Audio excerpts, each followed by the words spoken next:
सारे मुबारक हो।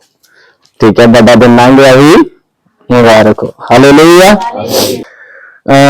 किन्ने ने इस चैप्टर में पढ़िया है या जिन्होंने वर्सेस किन्ने सी 16 किन्नियां आयतां हैं 16 आयतां 20 अध्याय मती दे वो 1 तो 16 आयतां तक पढ़न के लिए मैं क्या सी तुहानू।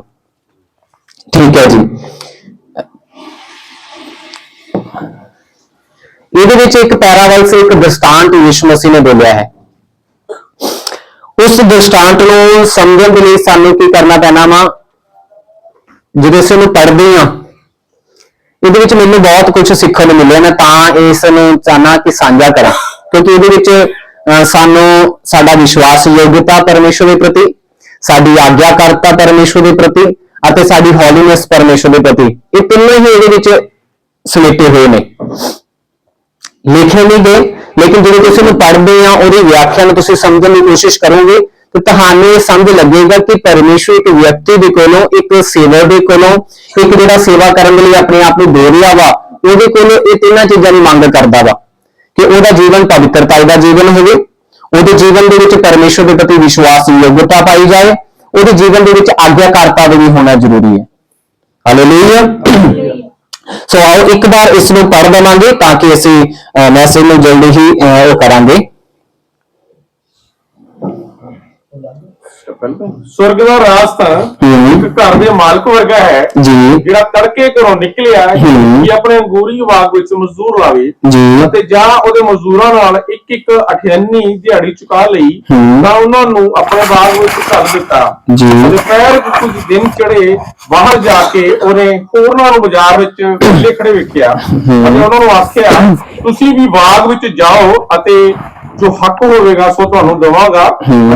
गए फिर दोपहर अते तीए पैर दे लगभग बाहर जाके उन्होंने उसे तरह किया अते घंटा को दिन रहंदे बाहर जाके उन्होंने होरनां नूं खड़े वेखिया ते उन्हां नूं कहा तुसीं इत्थों सारा दिन क्यों वेले खड़े रहे ते उन्होंने उस नूं कहा इसलिए जो किसी ने सानू दिहाड़ी ना लाया ते उसने उन्होंने कहा तुसीं भी बाग विच जाओ अते जां संझ हुई बाग दे मालिक ने अपने मुख्तियार नूं आख्या कि मजदूरां नूं सद ते पिछलियां तो लैके पहलियां तीकर उन्हां नूं मजदूरी देवे अते ओ जाके ਉਹ आए ਜਿਹੜੇ घंटा दिन ਰਹਿੰਦੇ काम ਕਰਨ ਲੱਗੇ ਸਨ ਤਾਂ ਉਹਨਾਂ ਨੂੰ ਵੀ ਇੱਕ ਅਠਿਆਨੀ ਮਿਲੀ ਅਤੇ ਤਦ ਪਹਿਲੇ ਆਏ ਤੇ ਉਹਨਾਂ ਨੂੰ ਇਹ ਸਮਝਿਆ ਕਿ ਸਾਨੂੰ ਕੁਝ ਵੱਧ ਮਿਲੂ ਅਤੇ ਉਹਨਾਂ ਨੂੰ ਵੀ ਇੱਕੋ ਇੱਕ ਅਠਿਆਨੀ ਮਿਲੀ ਪਰ ਉਹ ਇਹ ਲੈ ਕੇ ਘਰ ਦੇ ਮਾਲਕ ਉੱਤੇ ਕੁੜਨ ਲੱਗੇ ਅਤੇ ਬੋਲੇ ਜੋ ਇਹਨਾਂ ਪਿਛਲਿਆਂ ਨੇ ਇੱਕੋ ਘੜੀ ਕੰਮ ਕੀਤਾ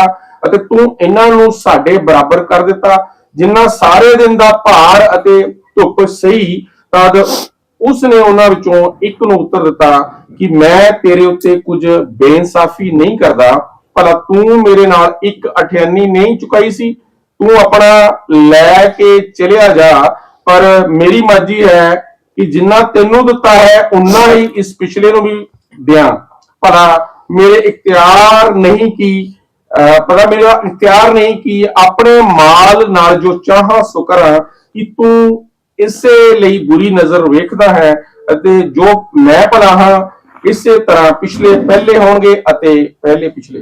ओके जी, प्रभु ਦੇ वचन ਦੇ पढ़े जान ਤੇ ਸਭ ਨੂੰ ਬਰਕਤ ਮਿਲੇ। ਸੋ ਅਸੀਂ ਦੇਖ ਰਹੇ ਹਾਂ ਕਿ ਇੱਕ ਦ੍ਰਿਸ਼ਟਾਂਤ ਦੇ ਵਿੱਚ ਯਿਸੂ ਮਸੀਹ ਕੁਝ ਸਮਝਾਉਣਾ ਚਾਹੁੰਦੇ ਨੇ।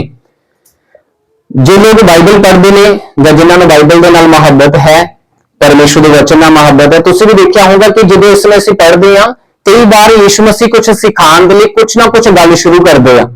कई बार चेलियां दे कोलों कुछ गल निकलती है, कई बार भीड़ दे विचों कुछ गल निकलती है तो उस गल नूं लैके यीशु मसीह अगे जाके उन्हें सिखाते हैं। इस पैरावक्स दे विच जिहड़ी सब तो जिहड़ी दिल खिचणी गल जिहड़ी है जिहड़ा साडा ध्यान लैके जांदी है जिहड़ा मेरा ध्यान लैके जांदी है वो है कि यीशु मसीह ने एंड पे कहा इस तरह पिछले जिहड़े आ पहले होणगे अते पहले पिछले हो जाणगे। जो असी ये वार्ता पढ़ते हाँ या इस शब्द को पढ़ते हाँ तो जरूर साडे दिमाग च कुछ ना कुछ तो आंदा वा, कुछ ना कुछ तो आंदा ही होगा। ऐसे उत्थे कई अनुमान लगाने शुरू फिर कर सकते हैं। मैं भी बहुत अनुमान लगाना वा, इसलिए मैं पढ़ने को किया ताकि तुसी भी इस बारे थोड़ा जा गौर करना वा ਜਿਹੜਾ ਅਨੁਮਾਨ ਜਾਂ ਜੋ ਵਿਆਖਿਆ ਅੱਜ ਮੈਂ ਤੁਹਾਡੇ ਸਾਹਮਣੇ ਰੱਖਣ ਜਾ ਰਿਹਾ ਉਸ ਨੂੰ ਚੈੱਕ ਕਰਨਾ ਵਾ। ਦਿੱਤੇ ਤੇ ਲੈ ਨਹੀਂ, ਮੈਂ ਤੁਹਾਨੂੰ ਦੇ ਦਿੱਤਾ ਤਾਂ ਤੁਸੀਂ ਕੀ ਕਰਨਾ, ਏਦਾਂ ਨਹੀਂ ਹੈਗਾ ਵੀ ਇਹੀ ਸੱਤਿ ਹੈ ਇਸ ਨੂੰ ਰੱਖ ਲਿਆ, ਚਲੋ ਜੀ। ਚੰਗੀ ਤਰ੍ਹਾਂ ਚੈੱਕ ਕਰਨਾ ਹੈ। ਤੁਹਾਨੂੰ ਤੁਹਾਡੀ ਆਤਮਾ ਵਿੱਚ, ਪਵਿੱਤਰ ਆਤਮਾ ਦੇ ਵਿੱਚ ਮਹਿਸੂਸ ਹੁੰਦਾ ਤੁਹਾਡੀ ਆਤਮਾ ਵਿੱਚ ਹਾਂ ਕਿ ਇਹ ਸਹੀ ਵਿਆਖਿਆ ਸੀ, ਤਦ ਜਾ ਕੇ ਉਸ ਗੱਲ ਨੂੰ ਤੁਸੀਂ ਗ੍ਰਹਿਣ ਕਰਨਾ ਵਾ ਜਾਂ ਅੱਗੇ ਸਿਖਾਣਾ ਵਾ। ਹਾਲੇਲੂਇਆ, ਠੀਕ ਹੈ ਜੀ। ਸੋ ਜਦੋਂ ਅਸੀਂ ਇਸ ਤਰ੍ਹਾਂ ਕਰਾਂਗੇ ਤੇ ਤੁਹਾਨੂੰ ਇੱਕ ਤਾਂ ਤੁਸੀਂ ਕਦੇ ਵੀ ਕਿਸੇ ਵੀ ਚੀਜ਼ ਦੀ ਗਲਤ ਵਿਆਖਿਆ ਨਹੀਂ ਕਰ ਪਾਓਗੇ, ਠੀਕ ਹੈ। ਵਚਨ ਤੋਂ ਬਾਹਰ ਹੋਣ ਤੋਂ ਤੁਸੀਂ ਆਪਣੇ ਆਪ ਨੂੰ ਹਮੇਸ਼ਾ ਬਚਾ ਸਕਦੇ ਹੋ। ਇਸ ਤਰ੍ਹਾਂ ਦੇਖੋ, ਹਰ ਇਨਸਾਨ ਜਦੋਂ ਵਿਆਖਿਆ ਕਰਦਾ ਹੈ ਉਹ ਜ਼ਰੂਰ ਆਪਣਾ ਉਹਦਾ ਬ੍ਰੇਨ ਜ਼ਰੂਰ ਲੱਗਦਾ ਹੈ, ਉਹਦੀ ਬੁੱਧੀ ਜ਼ਰੂਰ ਉਹਦੇ ਵਿੱਚ ਕੰਮ ਕਰਦੀ ਹੈ, ਠੀਕ ਹੈ। ਪਰੰਤੂ ਅਸੀਂ ਦੇਖਣਾ ਹੈ ਕਿ ਜਦੋਂ ਅਸੀਂ ਆਪਣੀ ਬੁੱਧੀ ਨੂੰ ਇਸਤੇਮਾਲ ਕਰ ਰਹੇ ਹਾਂ, ਆਪਣੇ ਦਿਮਾਗ ਨਾਲ ਇਸਤੇਮਾਲ ਕਰ ਰਹੇ ਹਾਂ, ਜਾਂ ਆਪਣੀ ਸਟੱਡੀ ਦਾ ਇਸਤੇਮਾਲ ਕਰ ਰਹੇ ਹਾਂ, ਜਾਂ ਆਪਾਂ ਸਟੱਡੀ ਜਿਹੜੀ ਮਟੀਰੀਅਲ ਆ ਉਹਨਾਂ ਦਾ ਇਸਤੇਮਾਲ ਕਰ ਰਹੇ ਹਾਂ, ਕੀ ਉਹ ਸਾਨੂੰ ਸਹੀ ਗਾਈਡਨੈਸ ਦੇ ਰਹੇ ਆ, ਕਿ ਉਹ ਸਾਨੂੰ ਸਹੀ ਰਾਹ ਦਿਖਾ ਰਹੇ ਆ, ਠੀਕ ਹੈ। ਸੋ ਇਸ ਲਈ ਇਸ ਚੀਜ਼ ਨੂੰ ਜਦੋਂ ਅਸੀਂ ਪੜ੍ਹਦੇ ਹਾਂ ਇਹਦੇ ਵਿੱਚ ਸਪਸ਼ਟ ਸਮਝਣ ਦੇ ਲਈ ਮੈਂ ਤੁਹਾਨੂੰ ਇੱਕ ਗੱਲ ਸਮਝਾਉਣਾ ਚਾਹੁੰਦਾ। ਇਹਦੇ ਵਿੱਚ ਕੁਝ ਗੱਲਾਂ ਤੁਸੀਂ ਲਿਖਣੀਆਂ, 6-7 ਗੱਲਾਂ ਮੈਂ ਤੁਹਾਨੂੰ ਲਿਖਾਉਣ ਲੱਗਾ। ਉਹ ਜਦੋਂ ਤੁਸੀਂ ਇਸ ਨੂੰ ਲਿਖਣੀ ਆ ਤੇ ਤੁਸੀਂ ਹਰ ਪੈਰਾਵਰਸ ਦੇ ਵਿੱਚ, ਹਰ ਵਚਨ ਦੇ ਵਿੱਚ ਉਹ ਇਸਤੇਮਾਲ ਕਰ ਸਕਦੇ ਆ। ਜਾਨੀ ਉਹ ਫਾਰਮੂਲਾ ਜਿਹੜਾ ਮੈਂ ਤੁਹਾਨੂੰ ਹੁਣ ਦੇਣ ਜਾ ਰਿਹਾ ਵਾਂ, ਇਹਨੂੰ ਤੁਸੀਂ ਇਸਤੇਮਾਲ ਕਰੋਗੇ ਤੇ ਤੁਸੀਂ ਹਰ ਇੱਕ ਨੂੰ ਜਿਹੜੀ ਉਲਝਣ ਹੋਏਗੀ ਨਾ ਉਹ ਕੱਢ ਸਕੋਗੇ। ਕਿਉਂਕਿ ਮੈਂ ਤੁਹਾਨੂੰ ਦੱਸ ਰਿਹਾ ਕਿ ਮੇਰਾ ਜਦੋਂ ਵੀ ਧਿਆਨ ਏਦਾਂ ਦਾ ਹੁੰਦਾ ਸੀ, ਇਹ ਨਹੀਂ ਹੁੰਦਾ ਸੀ ਕਿ ਯਿਸੂ ਮਸੀਹ ਨੇ ਕਿਹਾ ਇਸੇ ਤਰ੍ਹਾਂ ਪਿਛਲੇ ਜਿਹੜੇ ਆ ਉਹ ਪਹਿਲੇ ਹੋ ਜਾਣਗੇ ਤੇ ਜਿਹੜੇ ਮੋਹਰੇ ਆ ਉਹ ਪਿੱਛੇ ਚਲੇ ਜਾਣਗੇ। ਇਹੀ ਲਿਖਿਆ ਹੋਇਆ 16 ਅੰਕ ਵਿੱਚ, ਇਹੀ ਲਿਖਿਆ ਹੋਇਆ ਵਾ। ਜਿਹੜੇ ਪਿੱਛੇ ਬੈਠੇ ਆ ਉਹ ਅੱਗੇ ਹੋ ਜਾਣਗੇ, ਜਿਹੜੇ ਅੱਗੇ ਵਾਲੇ ਆ ਪਿੱਛੇ ਚਲੇ ਜਾਣਗੇ। ਤੇ ਇਹਨੂੰ ਸਮਝਣ ਦੇ ਲਈ ਸਾਨੂੰ ਇਸ ਚੀਜ਼ ਨੂੰ ਸਮਝਣਾ ਹੈ। ਇਹ ਲਾਸਟ ਵਾਰ ਜਦੋਂ ਯਿਸੂ ਮਸੀਹ ਨੇ ਬੋਲਿਆ 19 ਅਧਿਆਏ ਉਹਦੀ 30 ਵਚਨ ਦੇ ਵਿੱਚ ਬੋਲਿਆ ਵਾ। ਲਾਸਟ ਵਾਰ ਕਿੱਥੇ ਬੋਲਿਆ? ਇਹ ਬੋਲ ਕੇ ਉਦੋਂ ਪਹਿਲਾਂ ਵੀ ਇੱਕ ਲਾਸਟ ਉਸ ਤੋਂ ਪਹਿਲਾਂ ਵੀ ਬੋਲਿਆ ਯਿਸੂ ਮਸੀਹ ਨੇ, पर बथेरे बहुत से जो पहले हैं हाँ पिछले होंगे और जो पिछले हैं पहले होंगे। ठीक है, ਇੱਥੇ ਕਹਿ ਕੇ ਪਿਛਲਾ ਜਿਹੜਾ ਸਬਜੈਕਟ ਲੈਸਨ ਸੀ ਜਾਂ ਕਹ ਲੋ ਚੈਪਟਰ ਸੀ ਕਲੋਜ਼ ਹੋਇਆ, ਅਗਲਾ ਚੈਪਟਰ ਸ਼ੁਰੂ ਹੋ ਗਿਆ। ਅਗਲਾ ਚੈਪਟਰ ਸ਼ੁਰੂ ਹੁੰਦੇ ਸਾਰੇ ਪੈਰਾਵਲਸ ਆ ਗਿਆ। ਹੁਣ ਸਭ ਤੋਂ ਪਹਿਲਾਂ ਇਸ ਵਿੱਚ ਕੱਢਣ ਦੀ ਤਰੀਕੇ ਮੈਂ ਤੁਹਾਨੂੰ ਦੱਸਣ ਲੱਗਾ। ਤੁਸੀਂ ਕੀ ਕਰਨਾ ਹੈ, ਇਹਦਾ ਜਿਹੜਾ ਇਹਨੂੰ ਜਦੋਂ ਕੱਢਣਾ ਇੱਕ ਗੱਲ ਯਾਦ ਰੱਖਣੀ, ਪਹਿਲੇ ਹੀ ਵਰਸ ਵਿੱਚ ਲਿਖਿਆ ਹੈ ਸਵਰਗ ਦੇ ਰਾਜ ਦੇ ਨਾਲ ਸੰਬੰਧਿਤ ਆ। ਇਹਦਾ ਮਤਲਬ ਇਸ ਦੇ ਉੱਤੇ ਕੋਈ ਤੁੱਕੇ, ਕੋਈ अनुमान नहीं चलने, ਇਹਦਾ अनुमान नहीं चलना हैगा।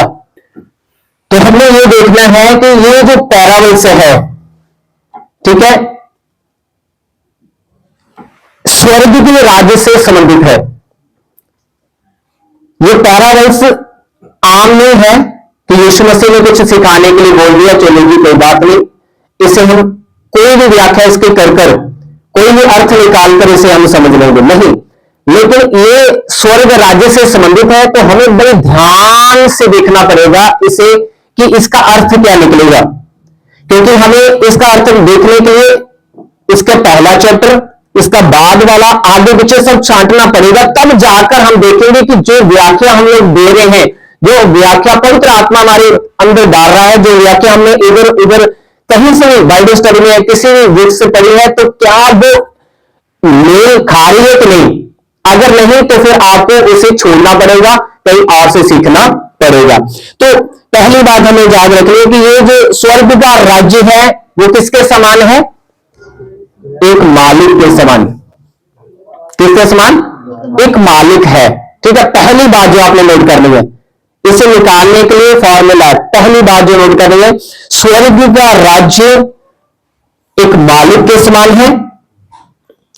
दूसरी बात जो इसमें हमने नोट करनी है, उस मालिक के पास क्या है? अंगूर का, उसके पास अंगूर की वाटिका है, एक बाग है उसके पास, ठीक है। तो दूसरी बात जो है, एक अंगूरी बाग है उसके पास। ये अंगूरी बाग दो बातों को दर्शाता है। नंबर एक इजराइल और आज कलीसिया। यदि हमें इसमें से कुछ सीखना है तो हमें लगाना ही पड़ेगा। इजराइल कहकर हम छोड़ देंगे तो हम सीख नहीं पाएंगे, ठीक है। दूसरी बात जो हमने देखी है, अंगूरी बाग है, तो अंगूरी बाग किसको दर्शाता है? इजराइल और आज कलीसिया। नंबर 3, ठीक है, इस बाग का कोई ऑनर भी है। वो कौन है? परमेश्वर। वो कौन है? परमेश्वर। क्योंकि ये काल्पनिक है, जो कुछ समझाने के लिए, कुछ बताने के लिए यीशु मसीह ने बोला है। ठीक है। तीसरा है, इस बाग का जो ऑनर है वो है परमेश्वर पिता। चौथी बात, आपने देखा होगा कि जब समय हो गया था, मालिक ने कहा, भंडारी को बुलाया था अपने, भी आ और सबको क्या दे दे, उसका जो उसने मेहनत की है, जो उसने किया उसे दे दे। ठीक है। तो चौथी बात क्या है? बाग में एक भंडारी भी है। बाग में एक भंडारी है, तो वो है हमारे प्रभु यीशु मसीह।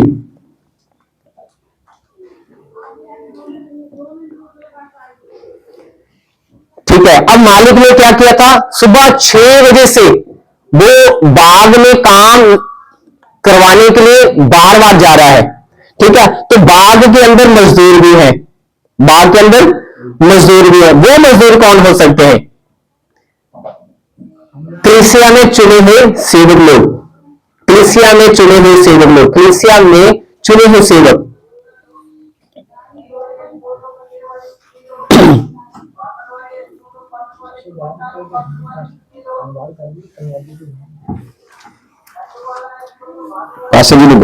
ठीक है। तो और क्या है इसमें? और एक बात आ रही है, और इसमें बात यही आ रही है कि इन लोगों ने जब पूरा दिन मेहनत की तो इन्हें कुछ मिला था। हमने पढ़ा उन्हें दिनार दिया गया था, एक दिनार। अगर एक दिनार को हम लोग उसकी खोज करेंगे तो उस समय में जो एक रोमी सिपाही होता था ना, उसकी एक दिन का जो वेतन होता था ना, वो है। ठीक है ना, इतना गणित है इसका जो यीशु मसीह ने बोल रहा है। ठीक है। अब दिनार किसको दिखा रहा है? इस पैराबल से पकड़ने के लिए सबसे जो इंपॉर्टेंट भाग है, मुख्य भाग है, वो है दिनार। अगर आपने दिनार पकड़ लिए तो सारी बात को पकड़ सकते हैं। आपके हिसाब से दिनार क्या चीज है? गिफ्ट, मुक्ति। ठीक है। हाँ, दिनार जो है वो हमारी मुक्ति को दर्शाते हैं, उद्धार के कार्य को दर्शाते हैं, अनंत जीवन को दिखाते हैं। ठीक है।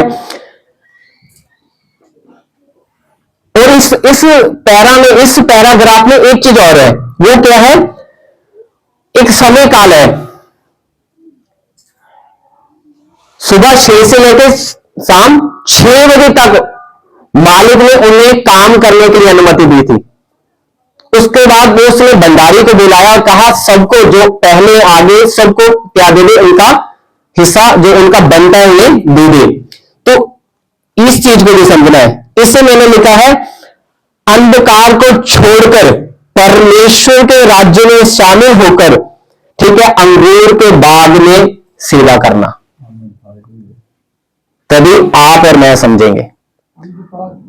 ठीक है। अंधकार को छोड़कर परमेश्वर के राज्य में आ जाना और उसके बाद उसके बाग में सेवा करना। आज प्रियो, आप और मैं इसी बाग में सेवा कर रहे हैं, इसी बाग में। क्योंकि मैंने बोला था, मजदूर कौन है? कलीसिया में चुने हुए सेवक। आप और मैं उद्धार पाए हुए लोग हैं। आप और मैं मन फिराकर प्रभु के पास आए हुए लोग हैं।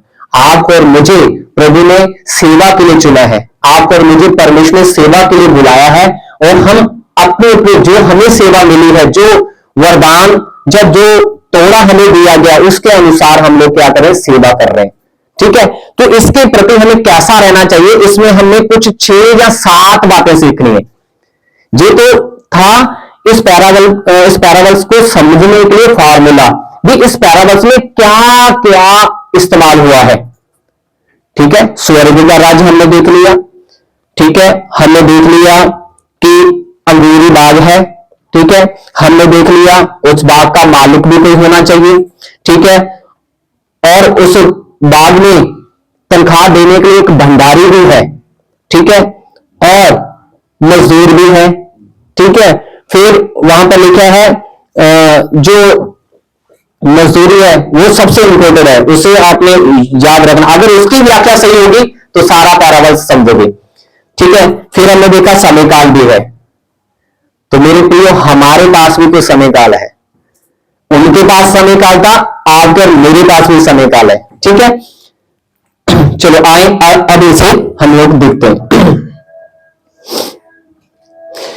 इसमें हमने क्या देखा कि सुबह से जो बाग का मालिक है, एक तो वो अपने काम के प्रति, अपने बाग के प्रति पूरी तरह विश्वास योग्य, पूरी तरह वफादार, उसे पूरी तरह पता है, गंभीर है वो अपने बाग को लेकर। अगर वो अपने बाग को लेकर गंभीर ना होता तो कभी भी वो सुबह 6 बजे से पहले निकलकर मजदूरों को नाम लेकर आता।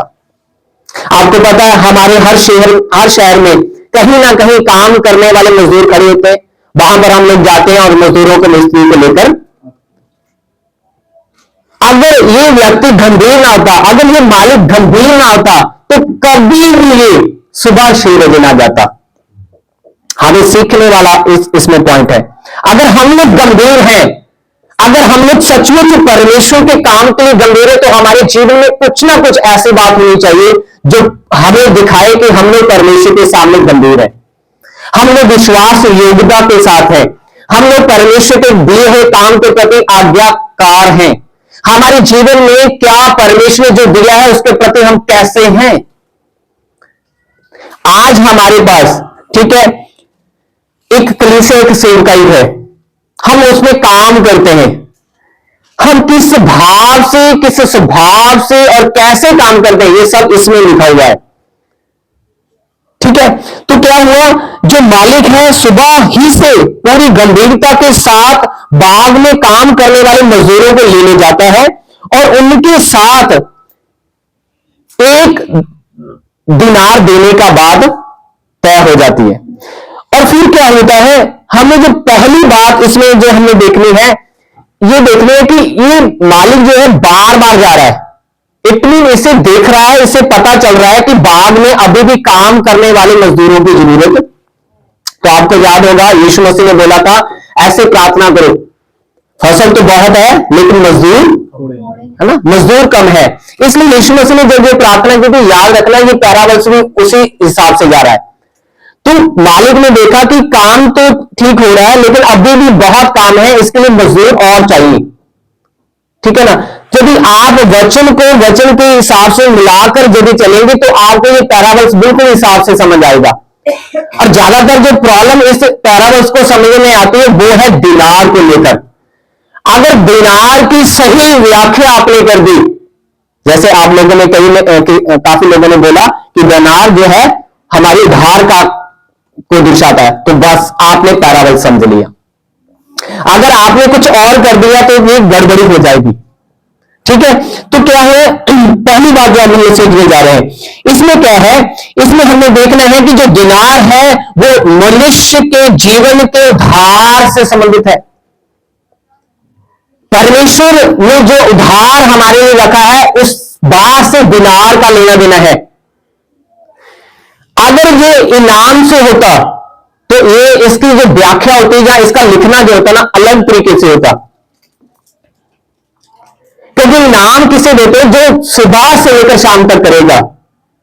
इनाम उसे नहीं मिलता जो बीच में आएगा, इनाम उसे नहीं मिलता। तो इसका मतलब ये स्पष्ट है, ये इनाम की बात नहीं हो रही, इसका मतलब ये उधार की बात हो रही है। दूसरा इस पर पॉइंट सर्कल है, उधार की क्यों, क्योंकि जब भी जो इनाम होता तो कम से कम ऐसा तो जरूर होता कि पहले 98 दी तो दूसरे को ज्यादा देना चाहिए था, लेकिन नहीं, ये बराबर रहा, इक्वल में रहा। इसका मतलब ये उधार ही के विषय में, इनाम के विषय में नहीं। ठीक है, सो पहली बात जो हमने देखनी है वो है हमारे सीखने के लिए जो दिनार है हमारी मुक्ति के लिए है और हमारे चुने हुए परमेश्वर के द्वारा चुने हुए लोगों के लिए ठहराया गया है। और हमने इसमें क्या देखना है, और चाहे हम कितने भी समय से सेवा कर रहे हैं, चाहे कितनी भी प्रभावशाली सेवा हम कर रहे हैं, इससे उधार से कोई फर्क। आपको पता आप और मेरे पौलुस के बीच में क्या अंतर है? उधार को लेकर कोई अंतर है? नहीं, बराबर उधार बराबर है। पौलुस को भी उधार मिला है, आपको और मुझे भी उधार। पहला चेला जो पतरस था, उसे भी सेम इनाम में फर्क हो सकता है, इनाम में, लेकिन उधार में फर्क नहीं है। इनाम जो है हमारी योग्यता के अनुसार मिलता है, उधार हमारी योग्यता के अनुसार नहीं मिलता। ठीक है, तो इसलिए मैंने इसके ऊपर काफी कुछ पढ़ा है और काफी कुछ को मैंने देखा है, वो ऐसा नहीं सिखा रहे, वो कह रहे नहीं इस बात में इनाम की बात हो रही है, उधार की नहीं। परंतु मैंने इसे उधार के विषय में पकड़ा है, क्योंकि ये 19 अध्याय में इसके विषय में लिखा गया है। ठीक है, तो क्या हो रहा है, हमें ये देखना है, चाहे कोई व्यक्ति कैसे भी सेवा कर रहा है, कितने भी प्रभावशाली सेवा कर रहा है, कितने भी समय से सेवा कर रहा है, चाहे उसमें बहुत सी रूहें परमेश्वर के राज्य में जीती है, चाहे एक सेवक में कम रूहें जीती हैं, उनके उधार में कोई अंतर। पिता जैसे उधार उसे देगा, सेम उधार उस दूसरे सेवक को भी देगा जिसने अपने जीवन में सेवकाई में 10 या 30 या 50 या 100 लोग भी बचाए हैं, तो उसे भी सेम मिलेगा जो 1 लाख बचा रहा है, इसमें कोई फर्क नहीं पड़ेगा। तो ठीक है, पहली बात जो हमने सीखी है यही है कि ये उधार का विषय है, इनाम का विषय नहीं है। इसलिए इसे ऐसे नहीं आंकना चाहिए कि एक व्यक्ति जो है उसने प्रभु यीशु मसीह के लिए लाखों लोग बचाए और मैंने तो अपने जीवन में कुछ लोग बचाए। तो मेरे प्रियो, आपको हियाब छोड़ने की जरूरत, अपना जो जीवन में जो हौसला है आपने जो पाया है प्रभु से, उसे छोड़ने की जरूरत नहीं है किसी को देखकर, बल्कि आपका उद्धार हो चुका है। आप जिस व्यक्ति को प्रभु के पास लेकर आ रहे हैं, जिसे सिखा रहे हैं, उसका उद्धार हो चुका है। वो व्यक्ति और आप एक दिन प्रभु के साथ उसी मनुष्य के साथ बैठेंगे, ये सत्य बात है, इसमें कोई बदलाव नहीं। ठीक है। तो दूसरी एक चीज इसमें, पहली बात में एक चीज ऐसे देखनी है कि क्यों इसे मैं मुक्ति के लिए कह रहा हूं। आप देखिए कि परमेश्वर ने सृष्टि की जो सारी चीजें रची है, वो सब मनुष्य के लिए एक समान है, चाहे कोई पापी है चाहे कोई पवित्र है, सबके लिए एक समान सारी चीजें हैं। ठीक है, तो इसीलिए परमेश्वर जब यीशु मसीह ने ये बोला, उससे पहले कुछ घटना घट रही है। पिछले चैप्टर में ऐसा हुआ कि एक व्यक्ति दौड़कर यीशु के पास आता है। क्या चाहता है वो यीशु से? कहता मैं उधार पाने के लिए क्या करूं। ये व्यक्ति कौन था? अमीर बंदा, धनी पुरुष, है ना, एक अमीर व्यक्ति था। और साथ में पता आपको, ये अमीर व्यक्ति साथ में एक और चीज भी था इसके पास, बुद्धिमान, धन, बुद्धिमान, व्यवस्था। एक तो नहीं, जब यीशु ने बोला व्यवस्था के विषय में, तो उसने बिल्कुल क्लियर किया, मैं बचपन से, इतने ये यहूदी व्यक्ति है, ये गैर जाति वाला नहीं। उसने बोला कि मैं बचपन से करता हूं। ये कहां पर लिखा? लुक्का के इंजील में जब इसे देखेंगे ना, हमने मती में खोला हुआ है, जब लुक्का में देखेंगे तब आपको पता लगेगा, वहां पर लिखा है यहूदी, वहां पर शास्त्री, शासक लिखा हुआ है। ठीक है, तो इसलिए हमें पता चलता है कि ये व्यक्ति आम नहीं है, अमीर जरूर है, बुद्धिमान भी है, लेकिन ये यहूदी है। इसलिए इसने स्पष्ट में कहा, बचपन से ही प्रभु जी मैं इन सारी आज्ञाओं को पूरा करता हूं। ठीक है, सो ये बात याद रखनी है। अब उसकी प्रॉब्लम क्या थी? उधार के विषय में उसे कौन सी चीज रोक रही थी? क्या कोई प्रभु ने बोला उसे उधार पाने में उसे कोई चीज रोक रही है? हाँ जी,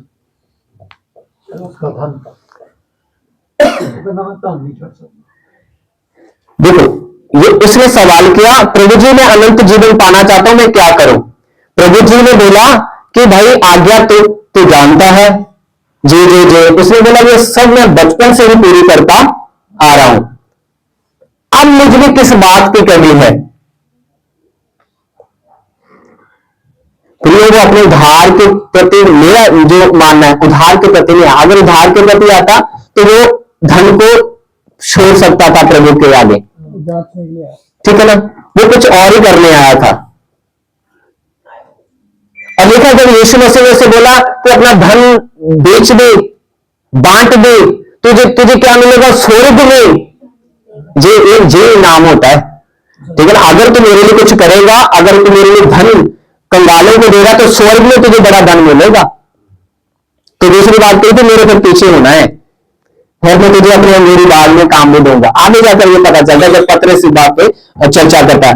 दूसरी बात जो इसमें हमने सीखनी है, याद रखना है कि परमेश्वर पक्षपात नहीं करता। अगर वो इनाम की बात होती तो तब इस इनाम का देने का जो तरीका था, ढंग था, अलग होना चाहिए था। लेकिन ये मुक्ति का कार्य है, इसलिए प्रभु ने सबको एक समान दिनार दिया।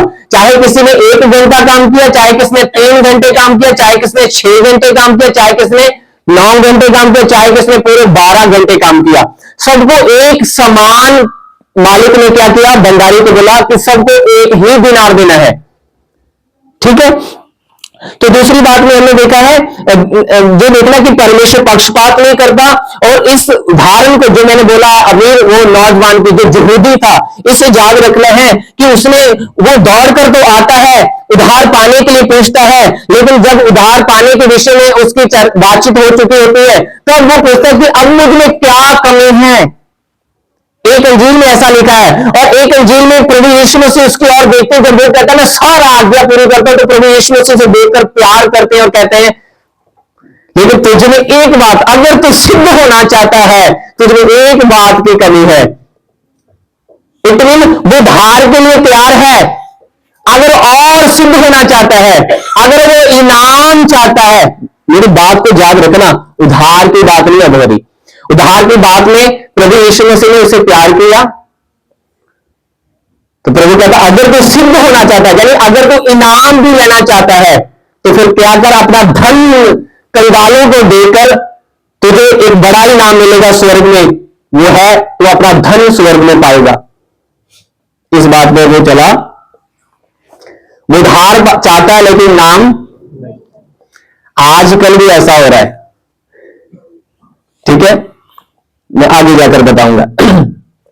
तो पहली उसकी बात ये थी। दूसरी उसकी आपने याद होगा कि जब ऐसा बोला गया तो वो चला गया, तो यीशु मसीह ने बोला धनवानों का परमेश्वर के राज्य में जाना बहुत मुश्किल है। तो इस पर चेलों का क्या इरादा था, चेले क्या कहते हैं,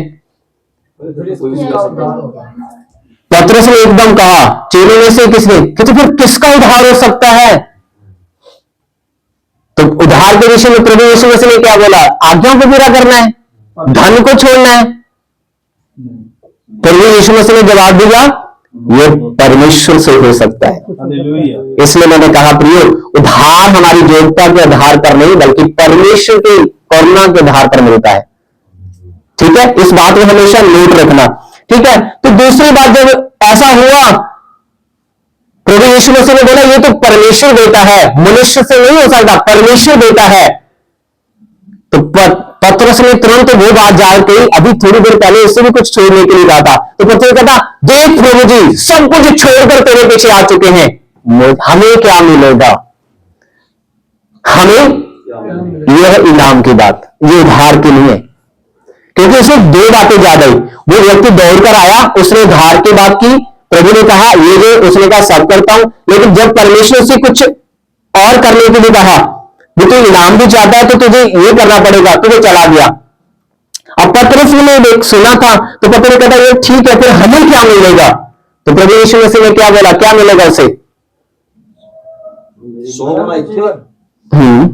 अनंत जीवन, आगे अनंत जीवन, ठीक है। उसे क्या मिलेगा, लिखा है 19 अध्याय, ठीक है, उसकी 28 वचन में ऐसा लिखा है, यीशु मसीह ने उनसे कहा मैं तुम्हें सत्य कहता हूं कि जब मनुष्य का पुत्र अपनी महिमा में विराजमान होगा तो तुम भी मेरे साथ बैठोगे और 12 गोत्रों का, जब इस्राएल के 12 गोत्रों का क्या करोगे, उन्हें इनाम मिल रहा है। हालेलुया। अगर तुमने सचमुच मेरे लिए छोड़ दिया है तो याद रखो फिर तुम्हें क्या मिलेगा। ठीक है, तो ये था उनका इनाम। ठीक है, जो आगे आपने बताया वो आगे और बात है। ठीक है, सो क्या है दूसरी बात जो हमें याद रखनी है कि ये परमेश्वर पक्षपात नहीं करते, ये केवल उद्धार का बात हो रहा है, और जहां इनाम की बात है वहां पर प्रभु जवाब दे रहा है। लेकिन उद्धार के विषय में अगर उन्हें सिखाने के लिए, इसलिए एंड पर यीशु मसीह ने 30 आयत पर बोला था, इसमें जो पहले हैं वो पिछले हो जाएंगे, जो पिछले वो आगे हो जाएंगे। इसलिए 20 चैप्टर में हमें लिखकर दिया गया है कि एक बाग है और उसमें मजदूरों को लाने का काम हो रहा है, और उनको सबको एक समान दिनार दिया गया। एक तो ये उद्धार के विषय में था, ना कि इनाम के विषय में। अगर प्रियो इनाम के विषय में होता तो पौलुस कहता है सब तो अपने चाल दौड़ते हैं, लेकिन हमें कैसा दौड़ना चाहिए कि हमें जीतने के लिए दौड़ना चाहिए। तो प्रियो पिछले जो आते हैं वो जीत अगर जाएंगे भी, ठीक है, क्योंकि यहां पर कोई दौड़ नहीं हो रही थी, यहां पर काम हो रहा था। ठीक है, तो इसलिए ये इस बात को अपने दिमाग में रखना है। तो हमने दूसरी बात जो सीखी है वो ये है कि उन्हें उद्धार के विषय में भी बताया गया और उन्हें इनाम के विषय में भी बताया गया, और जो उन्होंने सीखा उसे आपको याद रखना है। इसमें बहुत अच्छी बात है कि कुछ सेवक ऐसे होते हैं जमीन में, कुछ लोग ऐसे होते हैं जिन्होंने प्रभु के आगे समर्पण किया होता है, लेकिन कुछ लोग ऐसे होते हैं जो प्रभु को कहते हैं कि नहीं प्रभु मैं तेरे लिए ये करने को तैयार हूं, तू मुझे क्या देगा। हालेलुया। मैं अपने जीवन की एक बात बताता हूं। पहले परमेश्वर मालिक जब सुबह गया तो उन मजदूरों के साथ उसने एक दिनार ठहरा दिया था, लेकिन बाकी जो मजदूर जब आए उनके साथ कुछ ठहराया। प्रभु ने बोला मालिक ने बोला जो उचित होगा मैं तुम्हें, तो मेरे साथ भी ऐसा हुआ। एक बार प्रभु ने मुझे बोला क्या तू इसी प्रकार 6 महीने और मेरे साथ बैठ सकता है। तो प्रभु ने मुझसे मांगा, तो अब उसने मुझे ये नहीं कहा कि अगर तुम बैठेगा तो मैं तुझे ऐसा कर दूंगा वैसा कर दूंगा। तो मेरे विषय में कितने लोगों ने अनुमान लगाना शुरू कर दिया। अगर इसे परमेश्वर ने बोला होता तो जी 6-8 महीने परमेश्वर के साथ बैठा है तो इसके जीवन से आग निकलनी चाहिए थी, इसके जीवन से वरदान निकलना चाहिए था।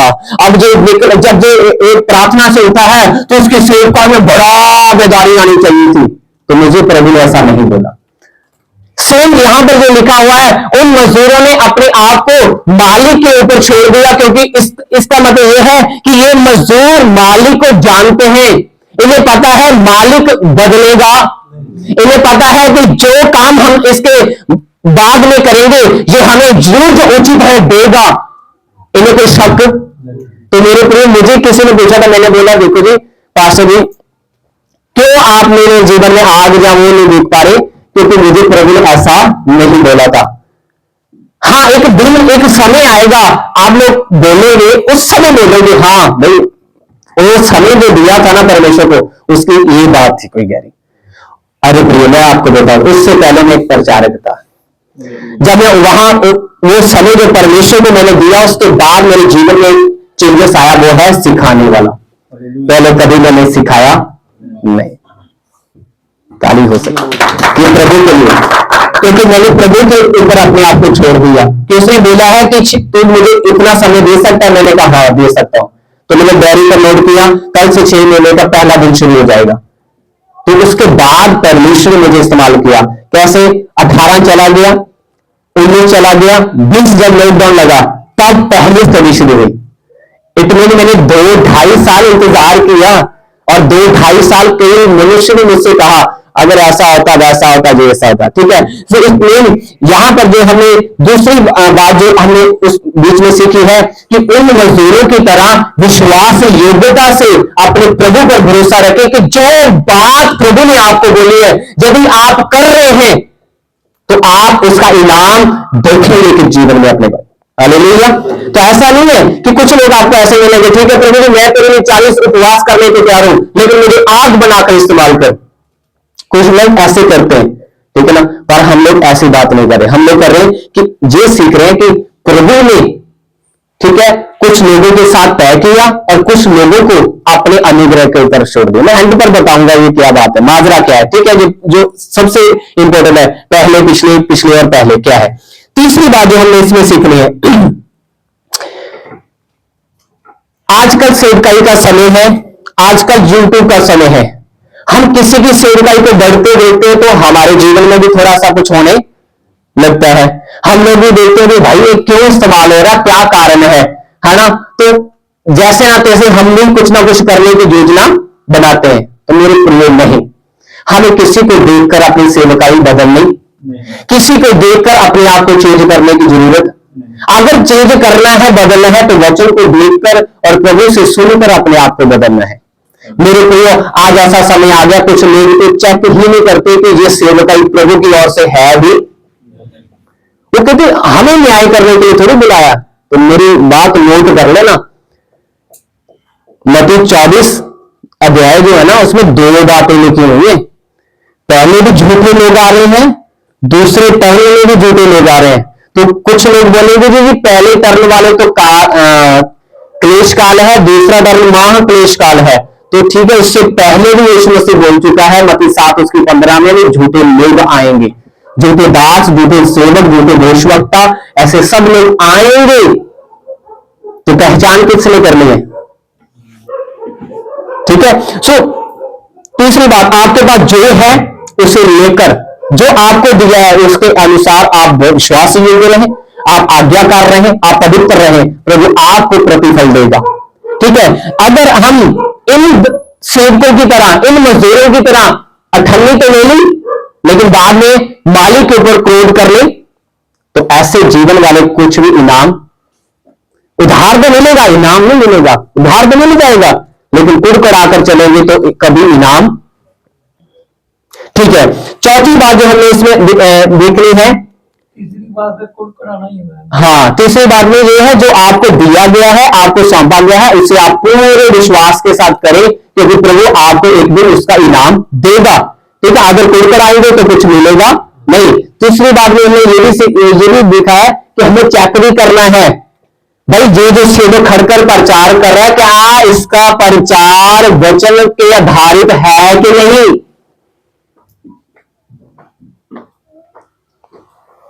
ठीक है। चौथी,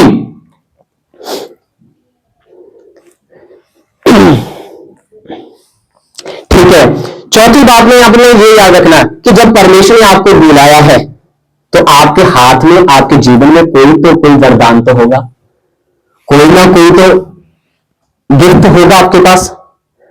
वो जो गिफ्ट आपके पास है उसके ऊपर आप वर्क करें। अगर आप उस गिफ्ट के ऊपर वर्क करते हैं तो वो ही आपको ऊंचा उठाएगा, वो ही आपको परमेश्वर के सामने इनाम लेने के लिए तैयार करेगा। दूसरे को नकल मारकर, एक बार मैंने कोई दिल्ली का कोई प्रभु सेवक है और थॉमस करके, ऐसा कोई अतुल थॉमस करके, उसने बोला मैंने इसकी भी नकल कर ली, इसकी भी नकल कर ली, इसकी भी नकल कर ली, इसकी भी नकल कर ली, सबकी नकल कर ली। और प्रभु ने बोला यार तू नकल ही करता रहे, कभी बढ़ेगा नहीं। नकल करते करते उसे कुछ समझ आ गया, ठीक है। मैं नहीं कहता उसकी सेवकाई ठीक है, उसने तो बहुत रॉन्ग शब्द बोला। उसने बोला केवल यही चर्च है, ठीक है, यहीं पर आकर तुम लोग आश्रित हो सकते हो। मुझे ये बड़ा रॉन्ग लगा, इसलिए मैंने उसे देखना ही, सुनना ही छोड़ दिया। ये इस छोटी सी गलती नहीं है, यीशु करने क्या गलती की थी? वो कहता मैं हूं, यही गलती की थी, यही गलती, ठीक है। अंकित साधवन, उसमें कोई बड़ी गलती नहीं है, यही एक गलती है। कहता ये इस चर्च में जो आएगा ऐसा होगा। मैंने उसे सुनना छोड़ दिया। बाय मिस्टेक नहीं हुआ, बहुत अच्छे तरीके से बोलने वाले लोग हैं वो, मैं मान सकता हूं, कम पढ़ा लिखा हूं, वो लोग बहुत अच्छे तरीके से बोलने वाले, अच्छे तरीके से प्रचार करने वाले, ग्रीक शब्द को, अरबिक शब्द को, हर शब्द को अच्छी व्याख्या करने वाले, और वो लोग ऐसे शब्द बोल रहे हैं, इसलिए ये लोग सही। आप जो सुनेंगे आपके अंदर आएगा। आप सोचेंगे कि मैं क्यों नहीं बदल रहा, मेरी सेवकाई में बदलाव क्यों नहीं हो रहा, मेरे अंदर क्यों खुशी नहीं है। कारण है कि हम लोग किसी और को सुन रहे हैं, जो प्रभु को पसंद मेरे प्रिय, क्यों किसी को अपना देखो, आपको जो सौंपा है उसके ऊपर ध्यान दीजिए। आपने एक अंगूरी बाग में आपको प्रभु ने छोड़ रखा है, भाई मेरी सेवा करो। समय काल है जब तक यीशु नहीं आ जाता, ठीक है। उनका समय काल था सुबह से शाम के 6 बजे तक। हमारा समय काल है जब तक आपके जीवन में जान है, जब तक प्रभु नहीं आ जाता, पूरे ईमान से, पूरी वफादारी से, विश्वास योग्यता के साथ इस अंगूर की बाड़िका में काम करें। परमेश्वर इसका बदला आपको देगा और किसी बात का बदला नहीं देगा, ठीक है। सो इसलिए चौथी बात जो हमने याद रखनी, आपके पास जो बुलाहट है, जो वरदान है, उसके अनुसार ही कार्य करें। किसी को देखकर किसी का वरदान, किसी की बुलाहट अपने जीवन में ना लें। याद रखें, यदि बाइबल कहती है, रोमियो की किताब कहती है कि पाप की मजदूरी तो क्या है? मौत, नरक है। तो इसी प्रकार अगर कोई व्यक्ति मन फिराता है, उसकी भी एक मजदूरी है, उसे कहते हैं अनंत जीवन। पाप की मजदूरी मौत है, तो मन फिराव की जो मजदूरी है अनंत जीवन है। मेरे प्रिय, इसमें अगर आप कार्य कर रहे हो, आपके काम के द्वारा कुछ भी ऐसा बढ़िया जो प्रभु को महिमा दे रहे हैं, लोग बच रहे हैं, मैच्योर परिपक्व हो रहे हैं, तो इतना आप सही कर रहे हैं। यदि आप किसी को देखकर कुछ कर रहे हैं, तो याद रखें आप कर ही रहे, आप उधार नहीं आपका जाएगा, लेकिन आपको प्रभु कोई रिवार्ड अंत में ये हो सकता है कि आप अपने धार को भी खो सकते हैं। कारण है क्योंकि आप पूरी नकल करते करते करते कब ज्यादा नकलबाज हो जाओगे कुछ पता ही, नकली बन जाओगे। तो इससे पहले अपने आप को वापस लेकर आए, ठीक है। तो एक बात इसमें बड़ी देखने वाली, चौथी बात इसमें देखने वाली एक बड़ी जरूरी है। आपने देखा मालिक ने कहा बंदारी को, जो अंत में आए ना पहले उन्हें दे, जब सुबह से ऐसे ना उन्हें बाद में देना। ऐसा क्यों किया परमेश्वर ने? ऐसा मालिक ने क्यों किया? जी देखो, ये घटा हुआ नहीं है। जब यीशु मसीह ने ये बोला ये घटा हुआ नहीं है, जिस तरीके से ये घटा हुआ वो मैं अंत में बताऊंगा यीशु मसीह ने क्या देखा था, ठीक है। वैसे घटा हुआ नहीं है, ये परमेश्वर हमें पहले बता रहा है कि अंत में ऐसा होगा, अपने आप को बदल ले। तो लिखा है जब उन्होंने देखा कि पिछले जो हमसे बाद में आए थे उन्हें भी से मिला और हमें तो कुछ बढ़कर मिलेगा, लेकिन जब उन्हें कुछ बढ़कर ना मिला, तुरंत उनकी सेवकाई के अंदर जो उनका स्वभाव था बाहर आ गया। तुम रोते हुक्म चलाना, कल का पादरी होके जब परसों का पादरी होके, ठीक है, तो फिर की तुम्हें इस्तेमाल करा तो तुम्हें तो पर आएगा। समझ लगी तो क्यों हो रहा? उन्होंने दिनार मुक्ति ले लिया, रौला पै गया इनाम थे, यहां के गल ऐसे सारे दिन भी तो पूरा दिन भर धूप में हम लोग सड़े और हमें हमारे बराबर ही उन लोगों को कर दिया। ये दिक्कत थी यहूदी फरीसी लोगों की। यीशु मसीह जब वैश्यों के साथ, पापियों के साथ उन्हें मन फिराव का सुसमाचार देता था, वो बदल जाते थे। तो फरीसी लोग कहते थे ये क्यों ऐसा करता है? तो परमेश्वर जब प्रभु का पुत्र होते या रब्बी होते तो कैसे इनके साथ चलता बोलता है? तो यही बात थी उनके, उन्हें बुरा लगता था। हमें चुना हुआ है, हम लोग स्वर्ग राज्य में ठहराए गए, हमारे सिवा कोई स्वर्ग में नहीं जाएगा। लेकिन प्रभु ने बोला नहीं, मैंने तुम्हें काम इसलिए छोड़ा था, लेकिन तुमने काम सही तरीके से नहीं किया। अब देखो मैं ये लोग मेरा प्रचार सुनकर मन फिरा रहे, तुम मन नहीं फिरा रहे, इसलिए मैं इनको उधार दे रहा हूं और तुम्हें इनको उधार दे मेरा तुम्हें है ना हो रहा ना, देखा कैसे बढ़ जाते थे। तो इसलिए मेरी बात सुने, यही बात उनके जीवन में हो रही थी।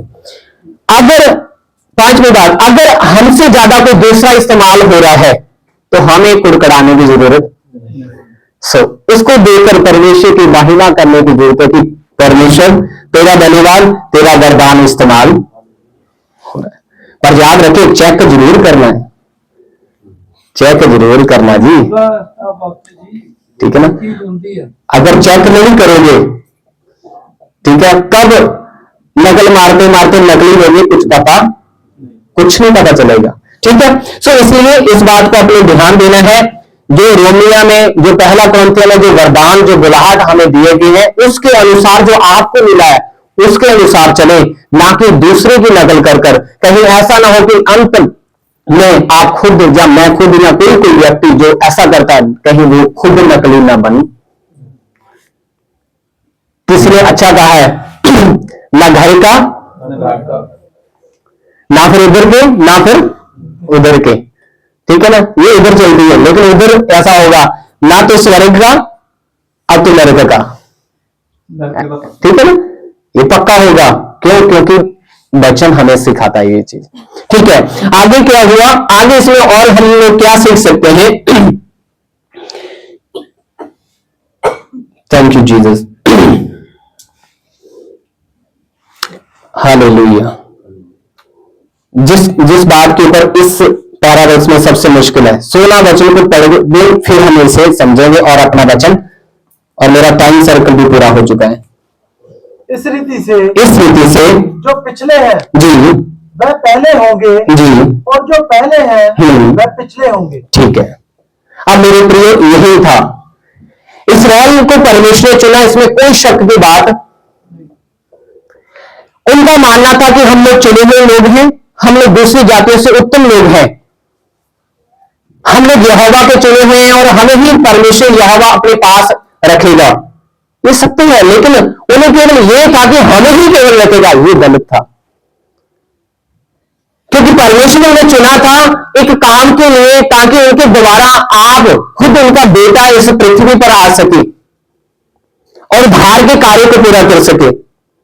तो फरीसी और यीशु मसीह का विरोध क्यों होता था? क्यों वो विरोध करते थे? कारण यही था कि यीशु मसीह जो उनसे उनके बाद जो आ रहे हैं, जिन्हें यीशु मसीह चुन रहा है, जो प्रचार को सुनकर मन फिरा रहे हैं, जब यीशु मसीह उन्हें भी बाहर दे रहा है तो वो चिढ़ जाते थे कि इन्हें कैसे हो सकता है, यहोवा की खास प्रजा तो हम लोग हैं, इन्हीं को खास बनाया जा रहा है, जैसे ये चिढ़ गए थे। तो रोल सारा यही था। अब वो जो यहूदी नौजवान जो अमीर था, जितने वेग से वो आया था ना, उतनी वेग से वापस चला। उसी देखकर यीशु मसीह ने बोला था, मुश्किल है भाई, एक धनवान जा सकता है यदि वो अपने धन को छोड़। धन को छोड़ने का मतलब ये नहीं है, आप और मेरे लोग, आप हमें से कितने लोगों ने क्या धन बेचा है? कभी कंगालों को दिया सारा? नहीं दिया, इतने फिर हम भी रह गए? नहीं। अरे धन के ऊपर जो भरोसा रखते हैं, अपने जीवन पर जो धन ही धन करते रहते हैं, उन लोगों के लिए मुश्किल है। जो धन के ऊपर अपना पूरा विश्वास करते हैं, तो उन्हें पता चलेगा अंत में भी ये कितना बड़ा नुकसान है। अगर मेरे प्रिय आपके पास बहुत धन है तो आप प्रभु की सेवका के लिए दिए। जब यदि आपके पास इतना नहीं है तो कोई बात नहीं, जितना है उसमें दें, लेकिन अपने धन के ऊपर भरोसा। यीशु ने बोला था, जहां तेरा धन होगा वहीं तेरा मन लगा रहेगा। इसलिए मेरे प्रिय उनकी मेन जो कुड़कुड़ाने की जो बात थी वो ये थी कि जब भीड़ में से पापी लोग यीशु का प्रचार सुनकर मन फिराते थे, तो उन्हें यह हो जाता था कि यीशु मसीह इन्हें भी हमारे बराबर कर रहा है, इन्हें भी खास प्रजा बना रहा है। प्रियो, ये वचन प्रश्न भी करने वाला पत्रस है, और पत्रस ने अपनी ही किताब में लिखा है कि हम सबको परमेश्वर ने अपनी खास प्रजा बनाया है, हम सबको परमेश्वर ने याजक की मंडली बनाया है, हम सब परमेश्वर के घराने के लोग हैं। क्योंकि प्रश्न करने वाला ही अच्छी रीति से लेकर जवाब दे सकता है। तो पतरस ने ही अच्छी रीति से जवाब दिया जब उसने समझ लिया कि हमें इनाम कैसे मिलेगा और उधार कैसे मिलेगा। तो दोनों बातों को पीछे वाली स्टोरी पढ़कर हमें पता चलता है कि ये पूरा चैप्टर जो है, जो हमने जो स्वर्ग राज्य का जो एक मालिक के समान है, जिसने अंगूर की वाटिका लगाई थी, उसने मजदूरों को लगाया, ये केवल और केवल उधार के लिए था। यीशु मसीह ने समझाया कि उधार परमेश्वर के हाथ में है, उधार में कोई ऐसा नहीं होता।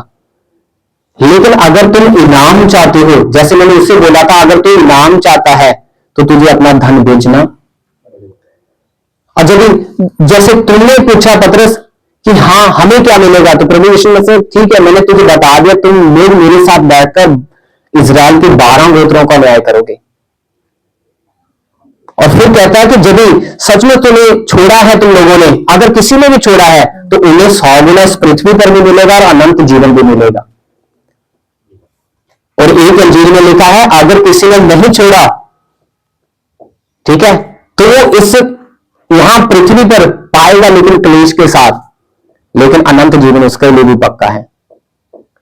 क्योंकि ये जो वचन है ना 3 अंजीलों में लिखा गया है, तो 3 अंजीलों में थोड़ा थोड़ा फर्क है हमें समझाने के लिए। तो मेरे प्रिय, मेरे कहने का जो यहां मतलब था वो ये था कि अगर हमने इसे समझ लिया तो हमें अपनी जो सेवकाई कर रहे हैं उसे किसी को और देख कर नहीं करेंगे। जिन्हें बुलाया गया था वो पूरे ईमान से गए, क्योंकि उन्हें पता था जिन्हें हम लोगों को बुलाया है ना वो वफादार परमेश्वर है, वो विश्वास योग्य परमेश्वर है।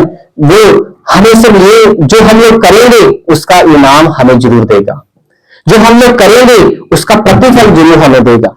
मेरे प्रियो, आज अगर हमने इसे कलीसिया में या अपने जीवन में लेकर चलना है तो ऐसे ही लेकर चलना पड़ेगा। हमारे लिए नहीं है, ये एक समय बोला गया था, हमारे लिए ऐसा बनता है जब हम आत्मा में से देखते हैं। प्रभु भी चाहता है मेरे प्रियो कि आप लोग जो सेवकाई कर रहे हैं, आप लोग जो प्रार्थना करते हैं, आप लोग जो किसी को समझाते हैं, आप लोग आराधना करते हैं, किस भाव से करते हैं? क्या कुड़कुड़ा कर करते हैं? दिखाने के लिए करते हैं? क्या कारण है करने का? हमें नहीं पता, लेकिन प्रभु को। मैं पहले भी कह चुका हूं, जो मंच केवल मेरे लिए नहीं है या उनके लिए नहीं है। अगर आपके पास कोई अच्छा विषय है, पास्टर जी को बताएं कि पास्टर जी मेरे पास एक अच्छा विषय है जो मैं चाहता हूं कि हम सब लोग सीखें और आशित हों। ऐसा नहीं कि हमें 1.5 साल हो गया, कम से कम हो गया, हमें 1.5 साल हो चुका है इकट्ठे होते, और प्रभु का अनुग्रह कि हम इकट्ठे लगातार।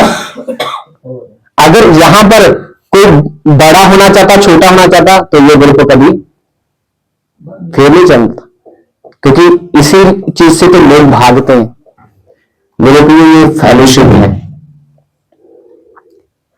तो इसलिए मैंने बोला था आप लोग पढ़कर आना, ताकि हम लोग इसे अच्छी रीति से समझ सके कि इसमें क्या लिखा हुआ है। मैं विश्वास करता हूं आप लोग पढ़कर आए, आपने इस्तेमाल किया। और मैंने डेक बाइबल में इसके विषय में पढ़ा था। डेक बाइबल इस बात का खंडन करती है कि ये उधार के विषय में नहीं है, ठीक है, ये इनाम के विषय में है। तो मैंने आपको पहले ही बता दिया, नाम के कारण उसका कारण क्यों नहीं माना जा सकता, क्योंकि वो केवल डेक बाइबल बोल रही है, ठीक है, वो केवल उसका पास्टर जो जिसने उसे लिखा है वो बोल रहा है। लेकिन जब हम पीछे देखेंगे, एक घटना घटी थी, वो व्यक्ति उधार पाना चाहता था। तो चेलों ने 2 प्रश्न पूछे थे, किसका उधार होगा और हमें क्या मिलेगा। प्रभु ने उन्हें बताया, तुम्हें मिल जाएगा, तुम मेरे साथ बैठकर न्याय करोगे। इनाम उन्हें मिल गया। लेकिन उधार के विषय में प्रभु यीशु मसीह ने उन्हें सिखाया कि उधार परमेश्वर के हाथ में है, तुम्हारे कामों के आधार पर नहीं होगा।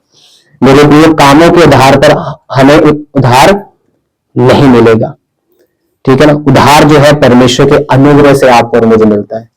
इसलिए जब कभी भी आप किसी को समझाते हैं, किसी के साथ बातचीत करते हैं, तो आप याद रखिए उधार कामों के आधार पर नहीं है, उधार परमेश्वर की उसकी करुणा के आधार पर है।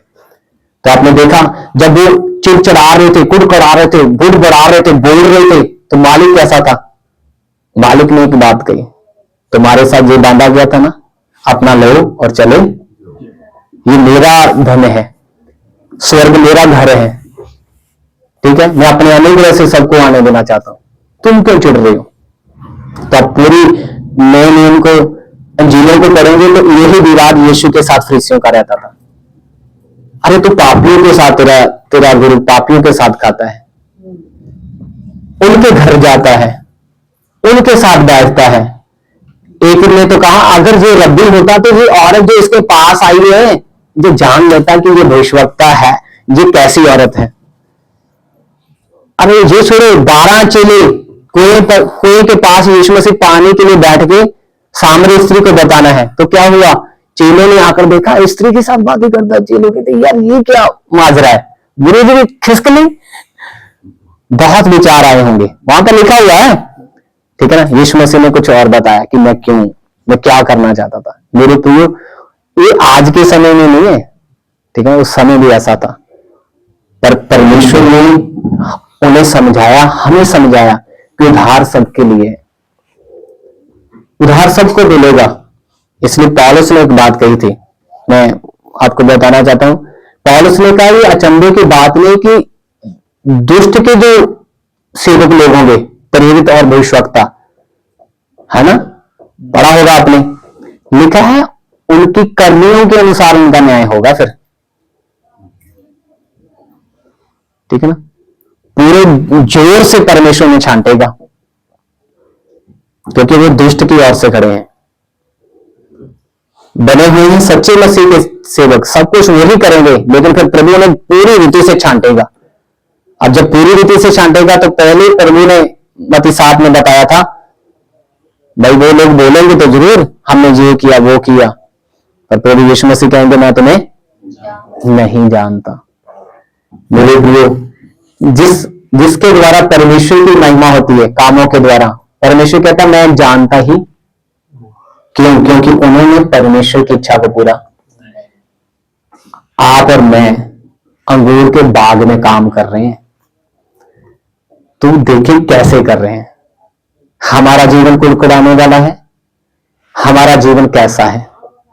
कहीं हम प्रभु को देखकर चल रहे हैं कि किसी और बात को लेकर चल रहे हैं? क्या अभी तक हमने छोड़ा कि नहीं छोड़ा? हम दूसरे को कहते हैं कि बुरी संगत छोड़ दो, क्या हमने छोड़ दिया कुछ?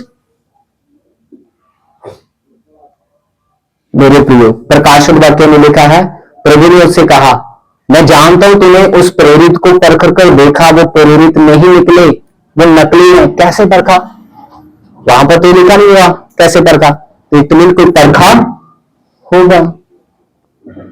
आज का समय बहुत नाजुक है, हमारे पास इतना समय नहीं कि हम लोग आंखें बंद कर चलें, अपने आप को छांटें, वचन से देखें, फिर चलें।